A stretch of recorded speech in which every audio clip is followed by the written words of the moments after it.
something. Sneakers and Cleats, the podcast. Right into the mic. Welcome back to the Sneakers and Cleats podcast. I didn't hear that. This is Monday, December 16th.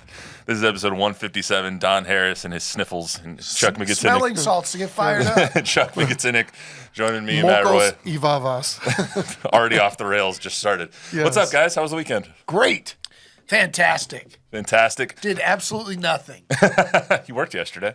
Yeah, well, Sunday's a long day, but Friday and Saturday, nice relaxing days. What about you, Chuck?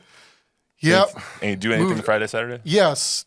Christmas party Friday, and my niece graduated from Texas State on Saturday, so that was fun. Chip off the old block. Chip off the old block, man. Glad to have You went to graduation? Bobcat.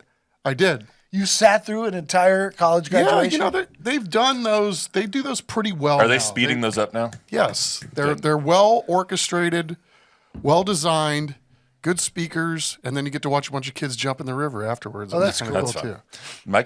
My college graduation was so long. It was like an hour and a half of just sitting there. I was hungover as hell, so it was horrible. I was sweating long. vodka. It was horrible. That's not incredibly long, an hour and a half. An hour and a half? It felt like forever. You go to one of those big schools with like 400 graduates, 600 Well, graduates. yeah, my ASU graduation when I got my master's was quick. They get those things efficiently.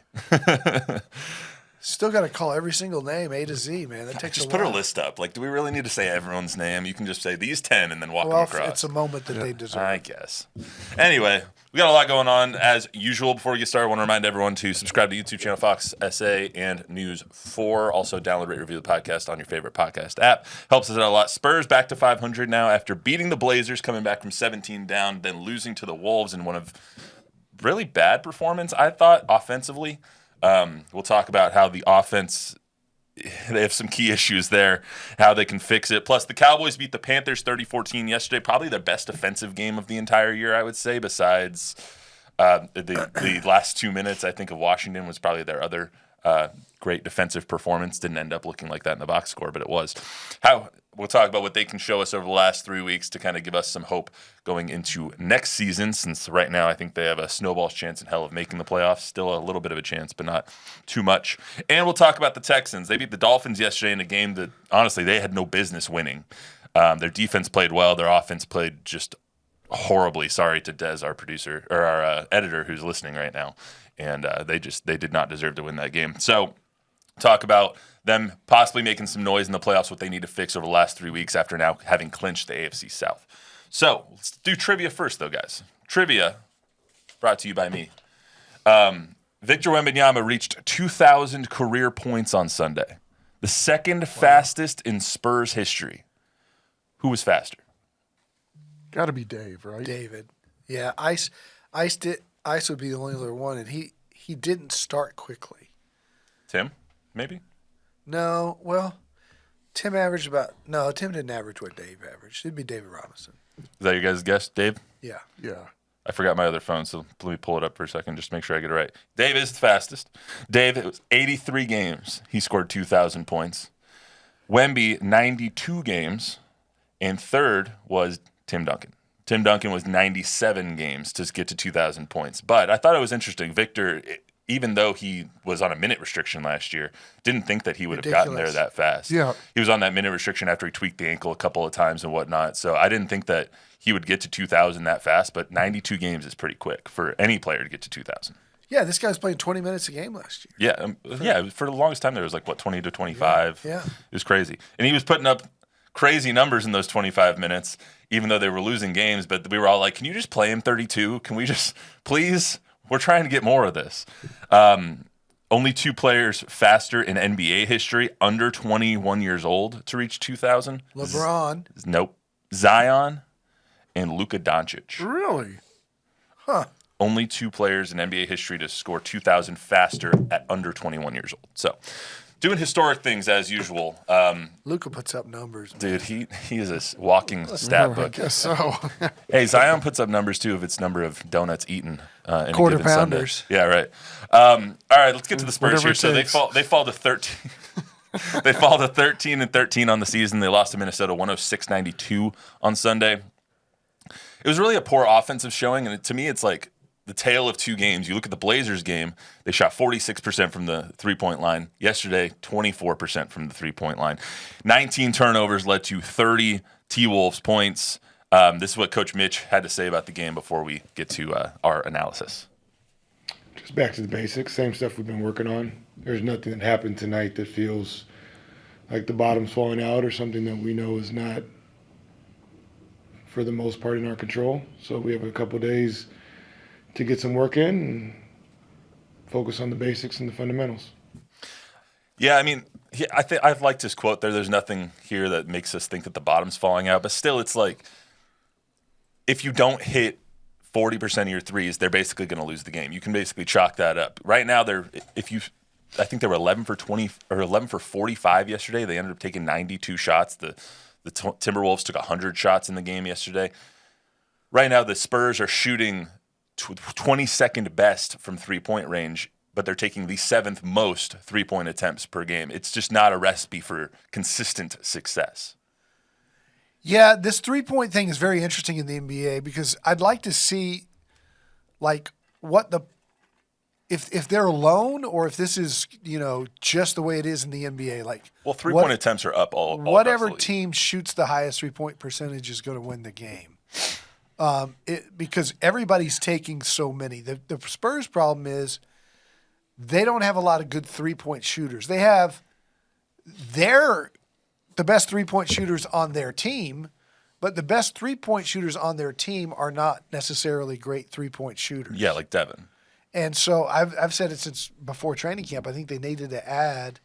I would have loved to have seen them take Dalton Connect at number 8. Me too. I would have loved them to add a Doug McDermott type.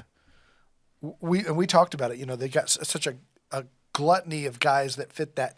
Keldon, Devin, Malachi, Castle, name them. They're all 6'5" to 6'8" in that group, but none of them are designated snipers. I mean, Champagne's probably the best three-point shooter, and yesterday he went 3 of 12. Devin was 0 of 6 yesterday. You're just not going to win games against teams. And credits to the Timberwolves, who are great defensively. I think they're they have the 4th best defensive efficiency in the league, even after trading Cat and getting a Julius Randle, who is no slouch on the defensive end himself. You're just not going to win a lot of games like that, though, when you're shooting poorly and you have poor shooters taking a lot of poor shots. Champagne's a good three-point shooter. Look what he did in Portland. Like, when they go in, it's a totally different story, but he has way too many nights where he's 3 for 12. And I think, too, it's kind of how they're built, right? I mean, their best post player is playing out on the perimeter. So, of course, they're going to shoot more threes, right? It seems like you see Victor away from the basket more than you see him, trying to get down on the block. And he was 1 of 7 yesterday from 3. So, yeah. I mean, all of that just does not build and give you a lot of confidence. Is it that simple, though? Like, when it comes to the Spurs team, you don't even need to look at what the ending score was. If you just look at their three-point percentage, you can probably guess if they won or lost that game. I think that's accurate. But I think, as I said at the very beginning, I think that might be true for every team in the league. That's what I was going to ask. Is that the league standard? Yeah, if a team has a 3 for 24 night from 3, they're probably going to lose. And if they go 11 for 24, they're probably going to win. Yesterday, it was also painfully apparent that the Timberwolves had something that the Spurs don't. They have Anthony Edwards, and the Spurs do not have a player of that caliber, a player that even Wemby at this stage in his career, that you can just give it to him and go get a bucket. And Anthony Edwards is just far and away, it makes you realize the difference, the chasm of talent between some teams like the Timberwolves and teams like the Spurs that need a lot of things clicking on the right cylinder, clicking on those cylinders to win a game. Yeah, they got nice pieces, and I think Gobert gets a bad rap. I mean, he's a damn good player. So. Just because a lot of people don't like him. That may be true, but weapon, I mean, he's great defensively. wide body, and he's good. I think, and I've been thinking about this today. I think I'm going to do it on the 5 o'clock show. We have this a tendency to be hypercritical of Victor because you want more, right? There's times where he looks slow. There's times where he takes ridiculous threes. There's times where he doesn't look like he's running hard. And then you look down, and last night, 20 points, whatever it was, 12 rebounds, 7 blocks, 5 assists, 2010, 5-5. Passing Anthony Davis, Chris Webber, and Paul Gasol into 7th all-time for players with career games of that kind of stat line. Only 6 with more 2010 5-5 games in history are Kareem, Hakeem, Shaq, David Robinson, Duncan, and Kevin Garnett. This guy is halfway through his second season. Halfway through his second season. I know. Right? 92 games. And so they're 13-13. Everybody picked them to win 26 to 31 games. We're a quarter through the season, and they're a 500 team, which means they're on pace for 41 wins. And they haven't had their full complement of players ever. Yeah. And I think that's part of the problem, too, is the chemistry and the rotations are just different every night. Last night, Castle came back after missing a game and came off the bench where he had been starting. Yeah. So, I mean, I found myself like this guy's so good that I am too critical of expecting more. I'm in the same canoe. And imagine if you got the high energy and the running the floor and the constant bombardment of him never taking a second off. Imagine what you would get. And he has those gifts. He can be that guy that takes a moment off or a play off or whatever it is, doesn't get back down on the other end of the floor. Imagine what you would have, and that's what they're trying to get to. They're trying to get him to play hard every moment that he's on the floor. I mean, there's no negating what he's doing. It's astounding. Imagine what happens if the energy level is up all the time. And I agree, but I'm also wondering, and this is just a wonder, is he giving us all he's got all the time? And it just looks different because he's so dang long. Like Blake Wesley, when he runs fast, is going to run a lot different than Victor with his stride length and his loping. And he's out of breath a lot of the time. So I think he's trying hard. Does it just look different? And at that point, is the conditioning the question then? Like, I don't know. because they're playing him more this year when he's not hurt. Obviously, he's averaging somewhere close to 34. Well, no, minutes what a I'm game, saying, I think. I'm not making the argument. I don't think Chuck's wrong. I just don't know. Like, I'm questioning whether or not we're wrong about that. Like maybe he's trying as hard. Maybe that's just what it looks like on a guy like that. Is the reason we're critical because of the expectation of him? Because we see it. He makes a show-stopping, phenomenal play or 7 every game. So we almost want, it raises our expectations to the point where we want 95% of his plays to be that phenomenal thing. Yeah. Is that why? Maybe we're hypercritical. There was a sequence last night where he blocked everything in about a 45-second span. Right. And it's like that we didn't see that the quarter earlier, right? And there were plays where I thought, okay, he could have gotten to that and blocked that, and he didn't rotate over or whatever. And then there was a sequence where he made up his mind he was going to go get Anthony Edwards' shot. He was going to go get that other shot, and they went on that run and cut a 16-point lead down to 6. And it was mostly because of his defense. Yeah, it was a 20-9 run right at the beginning of the third quarter, I think. But then he's gassed and he has to come out or whatever. So I do think there are times where he might be saving some.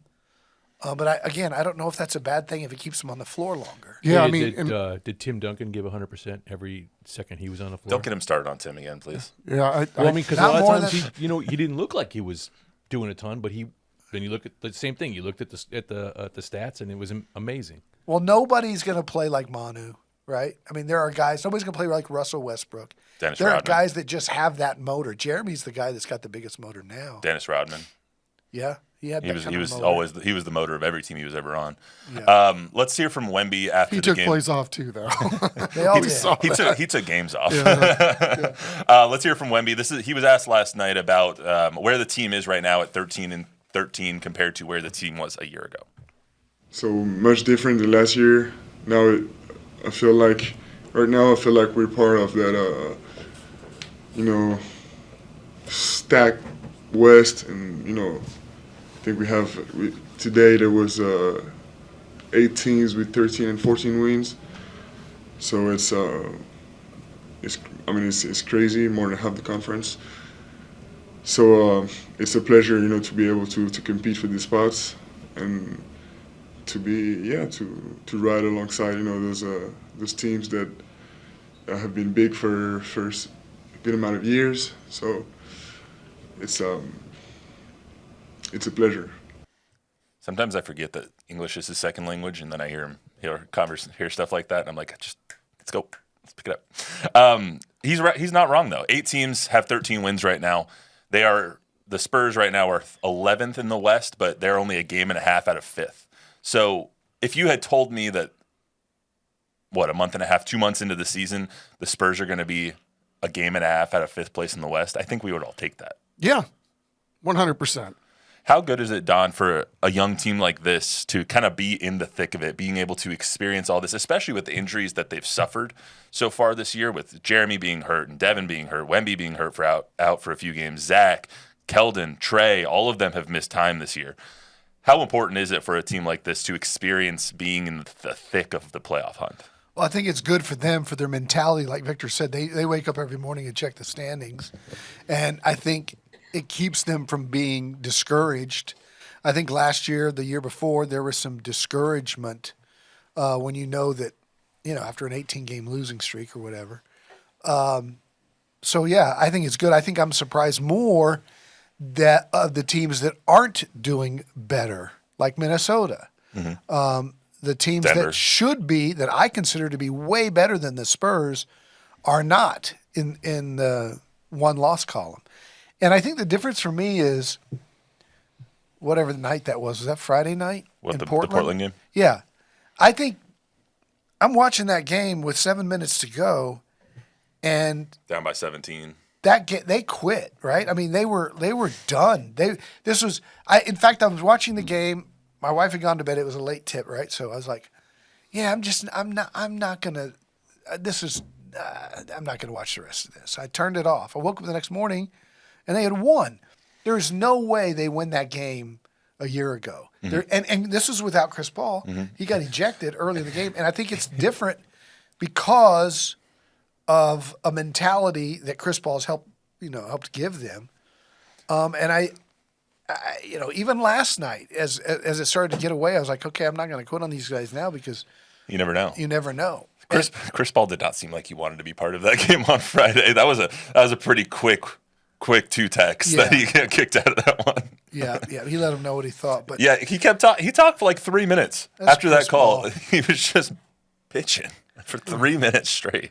Welcome to the Chris Paul we've all known and loved for 20 But years. to your point, Denver, Minnesota, Golden State, Phoenix, the Clippers, the Lakers, the Kings, and the Spurs, all 13 or 14 wins, all within a game and a half of that fifth spot. But if you ask me who's a better team, Denver or the Spurs, Denver's a better team. By a mile.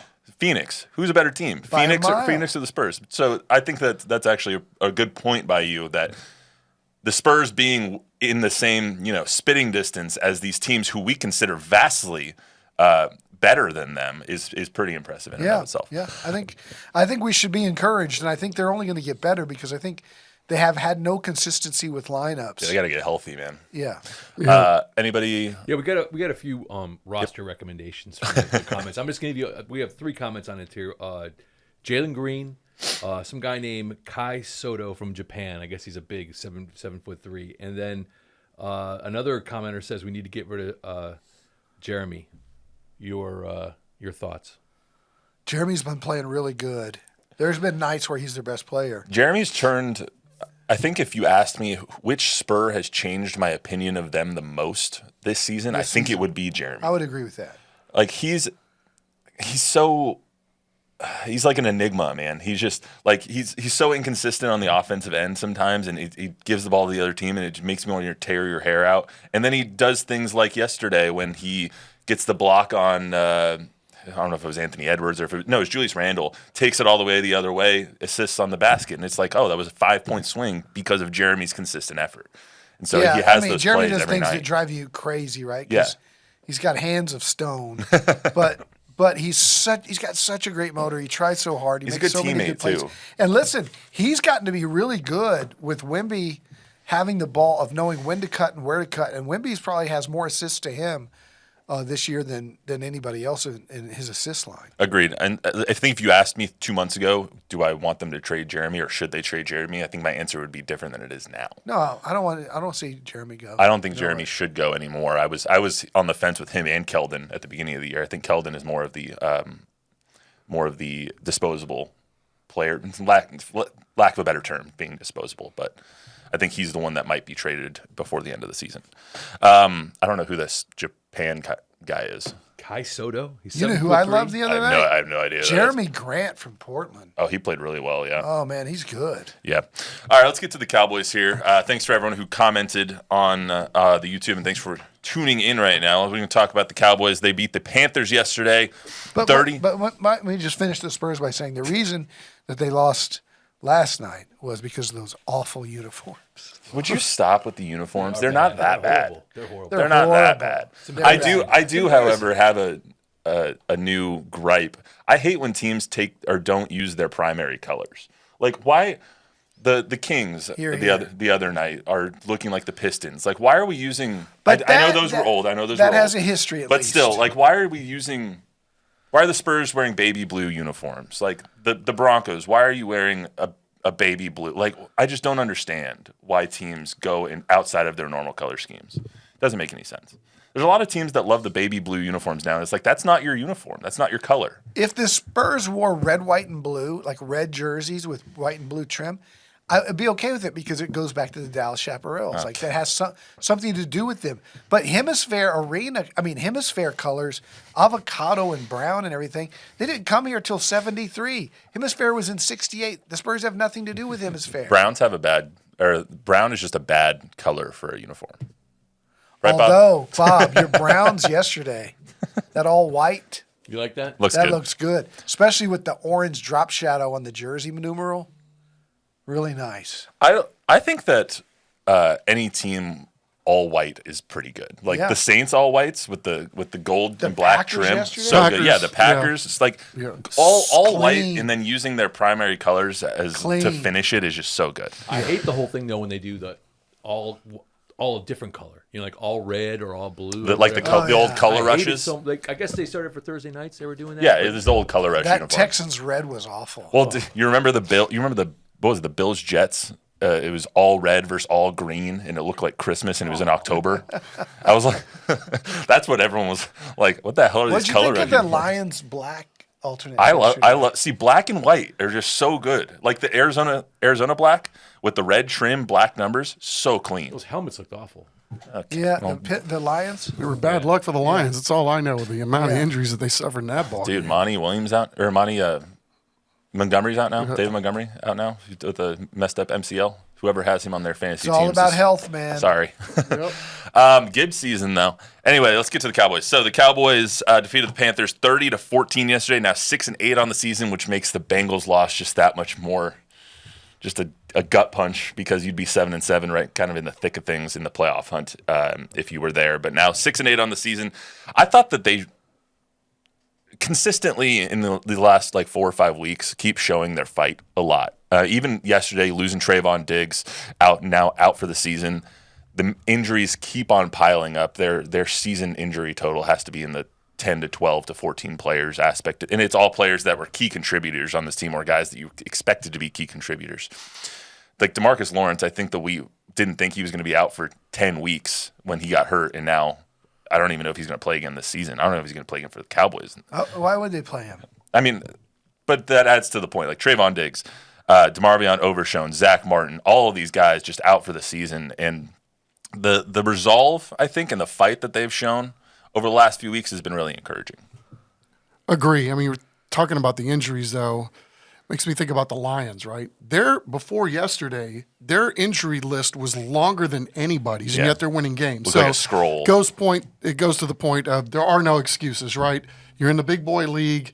You've got big boy players, even in the second and third team and on the practice squad. But they have done a really amazing job. It's somehow cobbling something together that looks like football, because that looked like football yesterday against a pretty darn good team. I know the Panthers aren't winning a lot of games, but they've been giving everybody a fist fight Yep. too, especially the last month or so. And that was by far the Cowboys' best game, start to finish yesterday. They dominated those guys. They had one Other bad than the play. one bad play. Yeah, Yep. one bad play, 83-yard touchdown for Bryce Young at the end of the I first always half. get the vision of, your team's getting ready to score, so the defense is over there having a Gatorade, and they're just ready to go to halftime, right? They're not ready to play. And then there's a turnover like that, and they're like, oh, crap, now I got to go back in the game. And then, boom, the first play you get over the top, somebody takes it to the house. That's always my vision on something like that. Like, the defense was not ready to go at that moment. I mean, it's just it's one of the weirdest, most injury-plagued seasons that I can remember with the Cowboys. And I think that it's a credit to the coaching staff of how well they've kept this team together. Also a credit to guys like Micah and CD of their leadership, I guess. They've both said some things that I think we've talked about on the podcast and have been questionable, to say the least. But the leadership they've shown over the last 3-4 weeks has been pretty good. Yeah, I think Micah grew up a little bit this year, especially with the like you said, taking a leadership role and saying we're going to fight, we're going to keep fighting every time I go out there. I'm going to play to win and all that. Forget the tanking and all that stuff.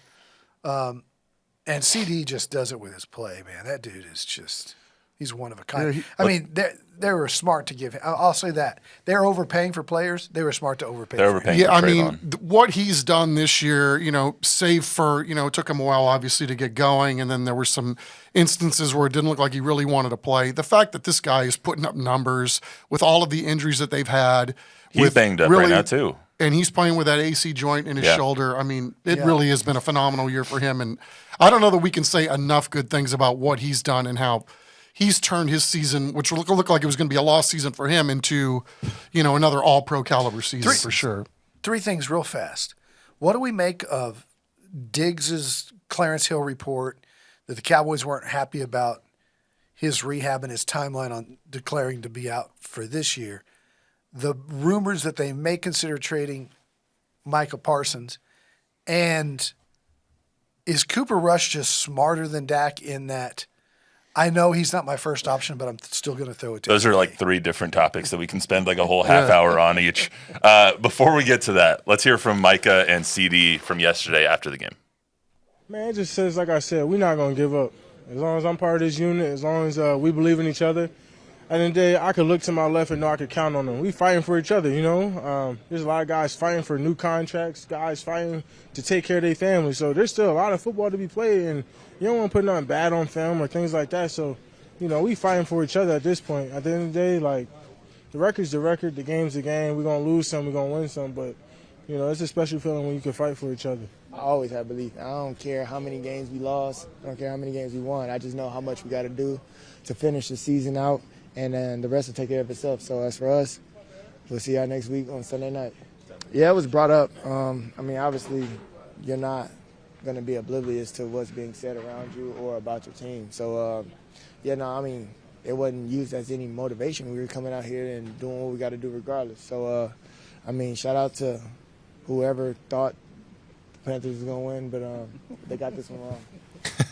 I love how in the same sentence he says, we didn't use the point spread as motivation, but shout out to them, they got it wrong. You're obviously so. CD dressing as the Grinch. What was that? Like, what was that that outfit he was just wearing? St. Patrick's Day. I guess. But both the first 2 sound bites in there show you kind of what we were talking about. The Micah saying, as long as there's people that are fighting to get another contract on this team, they're not going to come out here and tank. One of them. There's people that they're not going to come out here and tank. Players don't tank, organizations tank. The Giants, starting Tommy DeVito, they're tanking, but they're not tanking because Tommy DeVito is not going to go out there and try. Right. Tommy DeVito is going to go out there and try his hardest. His hardest sucks. Yeah. And then CD obviously using the point spread as motivation. I don't know how they went off as 3-point underdogs yesterday to the Panthers. I really don't. I liked what Cooper Rush had to say after the ball game. By the way, Cooper Rush 8-4 as a starter, y'all. He's making himself some money too. He said, the cool thing about this league is that you get an opportunity and it's okay to get better. And, I think we've got this mind that, Cooper Rush is just the backup guy. He's with no arm. He can't do this. He can't do that. Well, the proof's in the pudding what this guy's doing. That offense looks like it knows what the heck it's doing. Yeah, there's a gaffe here and there. That fumble obviously was He literally just dropped the ball. Yeah, and he's had that happen a couple of times, right? But for the most part, I mean, who thought that these guys would even be in a position to say that with 3 weeks left to go in the season that they have not been eliminated from playoff contention? It goes back to what we talked about earlier in the season with the big bag to Dak Prescott is like, would the Cowboys have been better off giving the bag to Saquon Barkley or Derrick Henry or Joe Mixon or half of it and getting another left tackle and having Cooper Rush be your starter all year? It's like it brings up a pretty good point.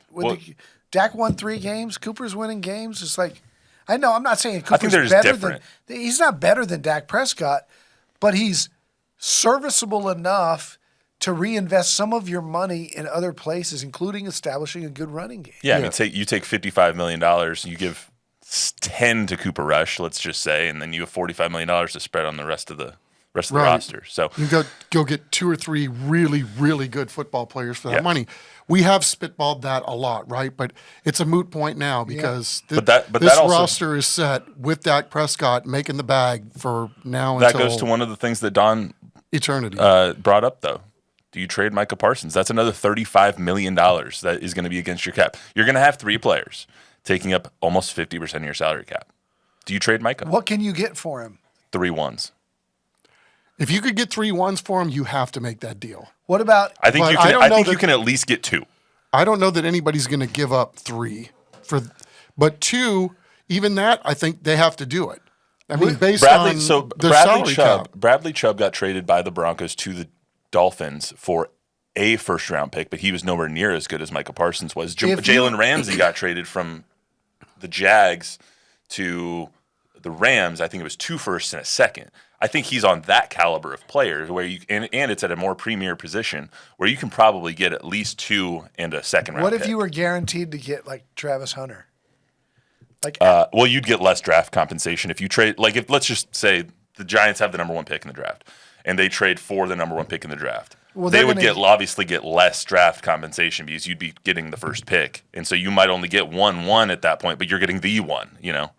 I think it could be an interesting draft day trade if like Hunter's there at number 3 or something, and you offer Micah. I think it's the same thing that every other team is facing though too. It's like do you give up a rookie contract, even if it's a first-round pick, to then have to pay somebody an exorbitant amount of money and then hope he stays healthy and then hope he can impact? Now this guy, clearly he can. He's going to get paid by somebody, but everybody has the same issue. It's a huge roll of the dice. Let's say the Carolina Panthers, and I'm picking number 3, and Sanders goes number 1, and the kid from Texas, the left tackle, goes number 2. Kelvin Banks. Yeah. And Cam Wardle will go number 2. Travis Hunter is right there to the Panthers at 3. If you're the Cowboys call up and say we'll give you Micah Parsons for that pick and one more. Yeah. I don't do it if I'm Carolina. Well, no, because of what you said. But the reason that somebody would do that trade is you have to have a rookie quarterback. You have to have a quarterback on a rookie deal. The Broncos, just for example, would be good for that trade because if they trade for Micah, they're not paying Bo Nix yet. If you trade for Micah, you still have 4 years of Bo Nix on a rookie deal. That's 4 years of Micah Parsons that you can have paying him $35 million. Well, you can't do that. You can't do that now with the Cowboys. Like they can't do that now because they're paying Dak $55-60 million. So the people that you have to look at are like the Bears, the Commanders. You won't trade him to the Commanders because it's in division, but you know what I mean. Someone with a rookie deal on their quarterback who has money to spend and are trying to capitalize on that championship window. The Texans, like they did with Danielle Hunter. Speaking of the Texans, let's get to them real quick. Wow, what a segue. So the Texans beat the Dolphins yesterday, 20-13. Let me pat myself on the back. Right. They're 9-5 on the season. They had no business winning that game yesterday. If Tua knew how to throw it to his own players, they probably would have lost that game yesterday. I've been disappointed, to say the least, in how CJ has played this season and how the offense has performed, especially in the last 6 weeks. It's really boom or bust when it comes to their rushing production. I think Joe Mixon has 2 games of over 100 yards and 3 games of less than 50 yards. So it's really boom or bust when it comes to rushing production. They're still winning, but it's not inspiring confidence at all with how they're playing. Chuck? Yeah, we talked about this off camera. It kind of reminds me of what's going on with the Packers, right? It's like something's just not clicking. They're winning games, And salute to them Right. for winning games, right? I mean, that's most of the battle, but you're right. If they get into a playoff situation, do you feel like they could go on the road and have to win a big ball game at this point? No, but the good news for them is they got 3 weeks to figure this thing out. They can maybe rest some guys now because they've already clinched their division. They're already going to host a first-round game. This gauntlet that we were looking at all season long, where they've got to play now 2 games in 10 days against really good competition, right? Kansas City and Baltimore.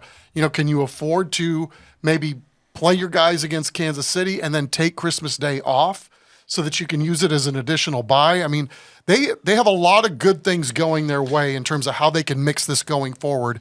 And, and we'll see if they can take it another level either before they get to the playoffs or when they get to the playoffs, but I'm with you 100%. The offense just doesn't look like – the fact that they had under 200 yards of total offense 181 and yards yesterday. 181 yards. If they wouldn't have won that game if their defense didn't keep putting them on the 5-yard line. Right. Their defense is so good. They got 51 and 24, man. That keeps you in the ball game. Will Anderson might be the defensive player of the year this year, which He helps. should be.